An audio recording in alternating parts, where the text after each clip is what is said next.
নমস্কার বন্ধুরা, আমি নবনীতা। আমার চ্যানেল সোমনিতাতে আপনাদের সকলকে অনেক অনেক স্বাগত।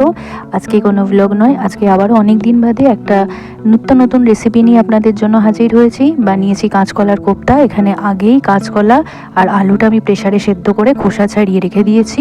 আর একটু অন্যরকমভাবে বানাবো, তাই একটা মিডিয়াম সাইজের পেঁয়াজ নিয়েছি, দুটো কাঁচা লঙ্কা, একটুখানি আদা আর রসুন নিয়েছি। এটা ভালোভাবে আমি গ্রাইন্ডারে পেস্ট করে নেবো। মশলাগুলো খুব ভালোভাবে মিক্সার গ্রাইন্ডারে পেস্ট করে নিয়েছি।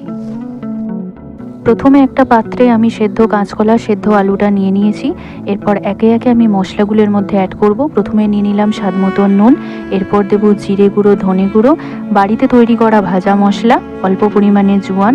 আর আমি প্রথমে এটা বাইন্ডিংয়ের জন্য ইউজ করেছি অল্প পরিমাণে বেসন এবং ব্রেড ক্রাম্বস। আমার কাছে এইগুলো ছিল বলে আমি এইগুলো দিয়েও বানিয়েছি। আপনারা চাইলে সাদা ময়দার কর্নফ্লাওয়ার ইউজ করেও বানাতে পারেন, তাতেও বাইন্ডিংটা খুব ভালো হয়। সমস্ত কিছু একসাথে দেওয়ার পরে আমি হাত দিয়ে ভালোভাবে মিশ্রণটা মাখিয়ে নিচ্ছি। আর মাখিয়ে নেওয়ার পর আমি এখানে অল্প একটুখানি সর্ষের তেল দিয়ে আবারও মিশ্রণটাকে ভালোভাবে মাখিয়ে রেখেছি। মিশ্রণটা ভালোভাবে মাখার পরে আমি হাতের তালুতে একটুখানি তেল নিয়ে হাতটাকে গ্রিস করে নিয়ে তারপরে মিশ্রণটা অল্প অল্প পরিমাণে নিয়ে এইভাবে একটুখানি চ্যাপটা শেপ দিয়ে আমি রেখেছি। আর যে থালাটাতে রেখেছি থালাটাকেও আমি একটুখানি গ্রিস করে নিয়েছিলাম, যাতে ফ্রাই করার সময় যখন কোপ্তাগুলো তুলবো বা কাবাব আপনারা যেটাই বলতে পারেন, সেটা যেন কোনোভাবে ভেঙে না যায়। এরপর একটা তাওয়া গরম করে নিয়ে তাতে অল্প তেল দিয়েছি, যতটুকু না দিলেই নয় ততটাই তেল দিয়ে তারপরে তেলটা গরম হয়ে যাওয়ার পরে এক এক করে আমি এখানে ছেড়ে দিচ্ছি, দিয়ে আমি হালকা করে শ্যালো ফ্রাই করে নেব। এই প্রিপারেশনটার মধ্যে আমি আলুও ইউজ করছি। আলুটা আগে দেখানো হয়নি, তাই আমি এখনই একবারে দেখিয়ে দিচ্ছি। আলুগুলো ভালোভাবে আমি কেটে ধুয়ে আমি নুন হলুদ দিয়ে আগেই ভেজে রেখে দিয়েছি, যাতে রান্নাটা করতে বেশি সময় না লাগে। এরপর কড়াইয়ের মধ্যে আমি অল্প একটুখানি পরিমাণে তেল নিয়েছি, নিয়ে এখানে আমি দু ধরনের জিরে ফোড়ন দিয়েছি, একটা নর্মাল জিরে আর একটা কালো জিরে। আর তেলটা ভালোভাবে গরম হয়ে যাওয়ার পরে আমি এখানে একটুখানি হিংও অ্যাড করেছিলাম, সেটা আমি দেখাতে ভুলে গেছি, ক্ষমা করবেন।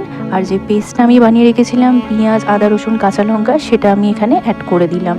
আর মশলা ধোয়া যে জলটা ছিল সেই জলটা হয়তো অনেকে ফেলে দেন, আমি ফেলি না, আমি সেই জলটা রেখে দিই। সেই জলটার মধ্যেই আমি হলুদ গুঁড়ো, জিরার গুঁড়ো, ধনের গুঁড়ো, ভাজা মশলা আর এর মধ্যেও আমি একটুখানি হিং অ্যাড করেছিলাম, করে আমি সেই মশলার জলটা এখানে অ্যাড করে দিলাম। দিয়ে ভালোভাবে পুরো মিশ্রণটাকে আমি নাড়িয়ে ছাড়িয়ে নেব যতক্ষণ না একটুখানি তেল ছাড়ছে।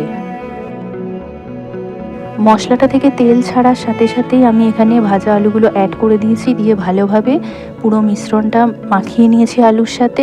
এরপর এই প্রিপারেশনটার মধ্যে আমার যতটুকু ঝোল দরকার আমি সেই হিসাবে এখানে জল অ্যাড করেছি। আপনারা বেশিও করতে পারেন, কমও করতে পারেন।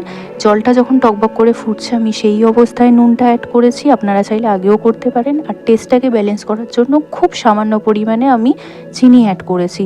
তারপরে সবটা ভালোভাবে ফুটে যাওয়ার পরেই আমি এখানে কোফতাগুলো বা কাঁচকলার কাবাবগুলো আমি অ্যাড করে দিয়েছি। আর করে বেশিক্ষণ আমি ফোটাবো না, খুব তাড়াতাড়ি নামিয়ে নিতে হবে, নাহলে এগুলো নরম হয়ে যাবে। আর সমস্তটা হয়ে যাওয়ার পরেতে আমি এখানে অল্প একটুখানি পরিমাণে ঘি আর গরম মশলা অ্যাড করেছি।